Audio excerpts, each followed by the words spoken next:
Why does Jesus say that we need to be like children to enter the kingdom of heaven? What is the significance of the phrase, "Whoever welcomes one such child in my name welcomes me"? Why are we told not to despise one of these little ones? All these questions and more answered during today's episode of Daily Reflections.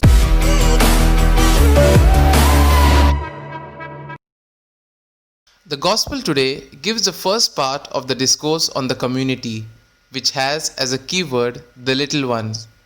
The little ones are not only the children, but also the poor and those who are not important in the society.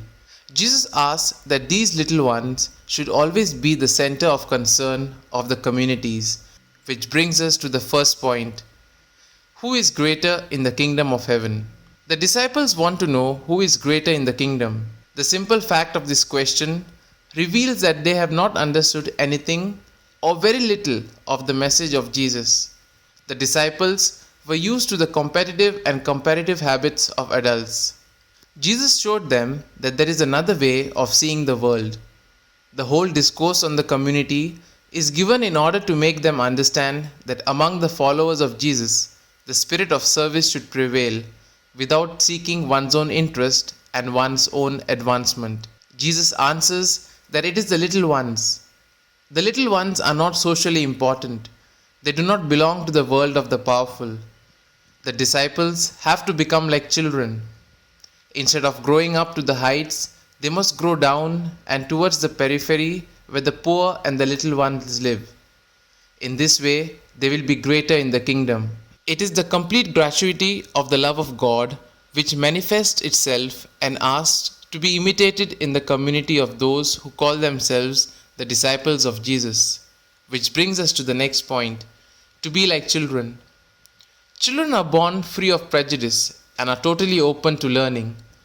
This is a quality we all need, to be totally open and free of prejudice when it comes to listening to God, to trust Him completely. Then we are ready to receive everything that God wants us to have and to become everything God wants us to become.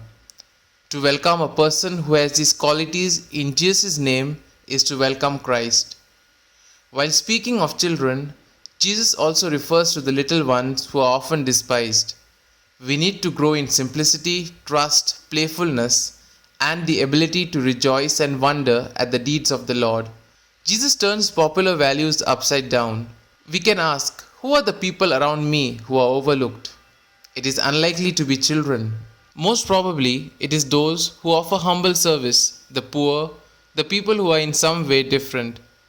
Jesus asks us what it would be like for me to be in their lowly state.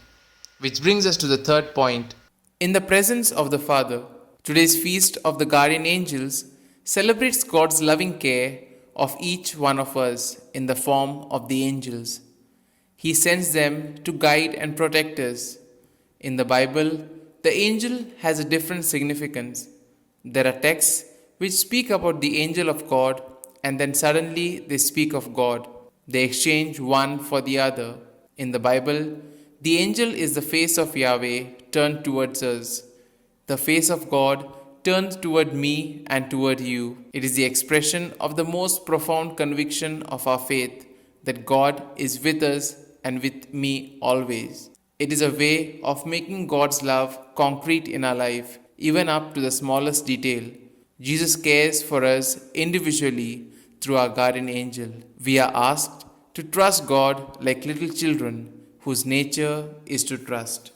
Here are some points for our personal reflection. Are the little ones accepted in our community? Do the poorest people participate in our community? The angels of God, our guardian angel, and many times the angel of God is the person who helps another person. Are there many angels in your life? These points can be of great help to reflect on today's gospel. And if you like our reflection, do share the good news of our Lord. Have a good day, and may God bless you all. Amen.